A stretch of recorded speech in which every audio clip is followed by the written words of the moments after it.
At a glance, they both look the same, but when you dive into the software, one has stock Android and one has HTC Sense 5. I'm Aaron Baker from PhoneDog.com. It's a versus battle between the HTC One Google Play Edition and the HTC One with Sense 5.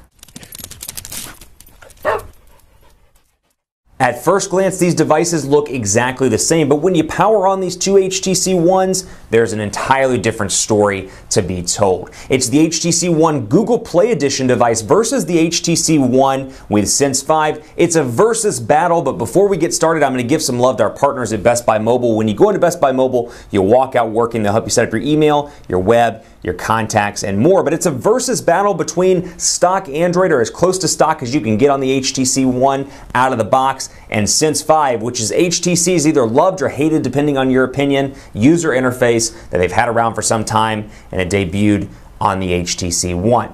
Awesome devices in both aspects. There are pros and cons to both. Let's dive right in and take a look side by side. First of all, specifications. Both of these are packing the same 1.7 gigahertz quad-core CPU. They've got the same 4.7-inch display, same 4 ultra-pixel camera, same internal 2,300 milliamp hour battery, same 2 gigabytes of RAM, and same, in this case, 32 gigabytes of internal storage space. The real difference comes in software. This is running Android 4.2, a stock version, or relatively stock version at that. This is running Android 4.1 with HTC Sense version 5. So there are obviously some great pros and cons to be had with both of these units. This is available through the Google Store unlocked for $599. It works on AT&T or T-Mobile, and I should point out that you get LTE connectivity on both units, whether you go with AT&T or you go with T-Mobile. Keep in mind, though, this does not have the AWS band, so 1700 megahertz is out, so no HSPA Plus roaming on T-Mobile, or I shouldn't say roaming, HSPA Plus connectivity on T-Mobile. If you don't have LTE, you're going to fall back to pretty slow speeds all around. So keep that in mind if you're looking to buy this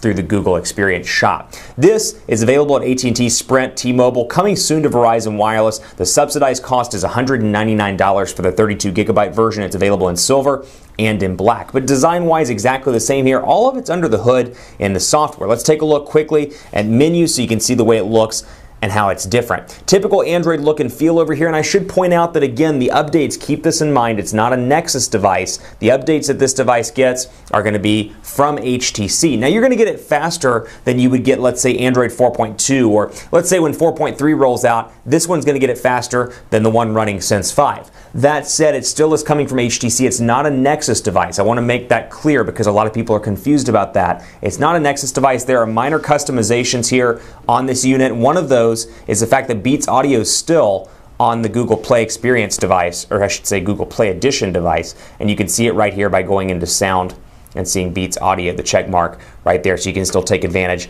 of HTC's partnership with Beats Audio. But again, 4.2 look and feel all around over here. So back to menu, you can see Google applications out of the box, no carrier installed bloatware over here. You're just getting Google Plus, Currents, all the stuff that you would imagine, Hangouts over here on this device, and quick toggles between apps and widgets. Now, there's some interesting elements of this user interface which we'll talk about in just a second, but I'm going to jump back over here so you can see what it looks like. In HTC Sense 5, there are a number of changes from previous versions of Sense, and if you want to know exactly what those are, check out my review of the HTC One and some dogfights that I've done. But out of the box here, this is the Sprint version. You can see the Sense clock up top, and then by scrolling down, I've got the ability to change it to alphabetical. I can change it to a custom look and feel, for example, where it groups things in folders if I want to, and then I can change, go back to alphabetical here, I can change this as well, grid size to 3x4, which is actually how it comes out of the box. So you do get some abilities to change and personalize over here that you may not get with Android 4.2, but I'll go ahead and change that grid size back. You do see Sprint installed applications over here, things like Sprint Zone, Sprint TV and Movies, Sprint Worldwide, and more. So the overall look and feel is very different here, and it's going to depend on what you find most interesting. If you love stock Android, but you want to marry stock Android with some of the best hardware on the market, this is going to be an ultimate device for you. That said, you lose out on a lot of stuff with the Google Play Edition version, and a couple of those things include HTC Blink Feed, which is something that comes out of the box. Originally, people were like, this is terrible, I don't want to use this, but people are warming up to Blink Feed in a lot of ways. And Blink Feed is essentially a news aggregator. You can come in here, for example, and hit Menu. I can go to Topics and Services, and I can add in some featured headlines. I can connect my Facebook, my Twitter application, my LinkedIn if I want to, And then hopefully when Android 4.2 rolls out, I can connect Instagram as well. But I can scroll through and see news articles just on the fly without having to open up Facebook, Twitter, etc. on its own. You don't get that over here. All you get is 5 home screens and that's it. Over here, you can do a maximum. As you can see, blink feed has to be 1, but you can do a maximum of 4 additional home screens to total 5, and you can assign the home screen to a non-blink feed page, so you can use that if you want. So you can get rid of blink feed. You can't totally disable it, but you can push it over to the far left, use it when you want to, and then get rid of it when you don't want to use it. Another big thing to point out here, the camera. Now, 4 ultra pixels is really 4 megapixels, and I'll load up camera and you can see this is actually a new camera user interface. This is not what comes on the Nexus 4, which also has Android 4.2. You can see it's a slightly revised, slightly modified version of the camera UI, and you can see here I can zoom in, or focus in I should say, and I can come up here and change my settings. What you don't get over here though is HTC Zoe capabilities. You do get that, and in the camera I want to point out is one of the biggest selling points of the HTC One.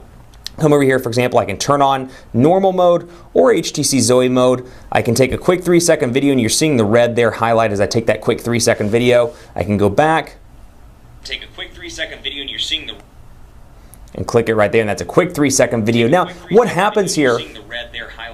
Boom. What happens there is when I do a ton of those throughout the day, I take a couple of still pictures as well. It groups them into an event in the folder, and I'm just going to take some still pictures as well so you can see exactly what I'm talking about here. We'll switch that from Zoe to normal. Just take a bunch of pictures around the office here. Bear with me while I pull it off camera and take some pictures, and it's going to group those all into an event folder over here in the gallery. So I'll go to events, I'll go to my photos, and I'm going to go to events, as you can see, and it's going to load up July 8th, which is today. Now, it's bringing together that HTC Zoe that I took. It's bringing together all of this, as you can see right there, into one awesome video that the phone does itself.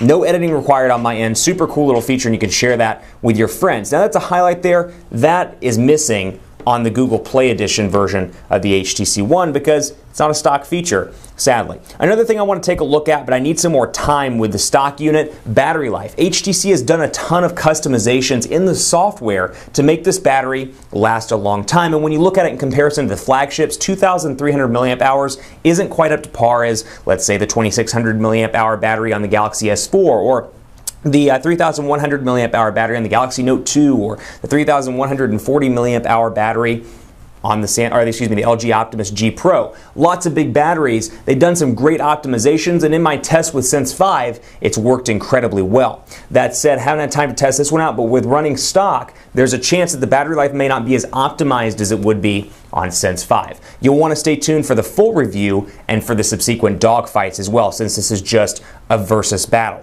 This versus winner goes to the HTC One with Sense 5. There's definitely a use case for this. Price point is very high, but for those people that love stock Android, it's going to be a great option. That said, you don't get to take advantage of HTC Blink Feed or HTC Zoe, and those are things that really bring a software ecosystem together, and that's something that this time around, it delivers in full with the HTC One with Sense 5. And also the benefit, despite having Sense 5, both of these are equally fast. I'm seeing no speed differences between the two of them. Keep it locked on PhoneDog.com for more between the HTC One Google Play Edition and the HTC One Sense 5 Edition. I'd love to hear what you think. I'm on Twitter at PhoneDog_Aaron, Facebook, Facebook.com/HiAaronBaker. Stay tuned for the full review and the dogfights for speed tests and more. But in the meantime, hit me up through social media. Thanks for watching. I'll see you next time.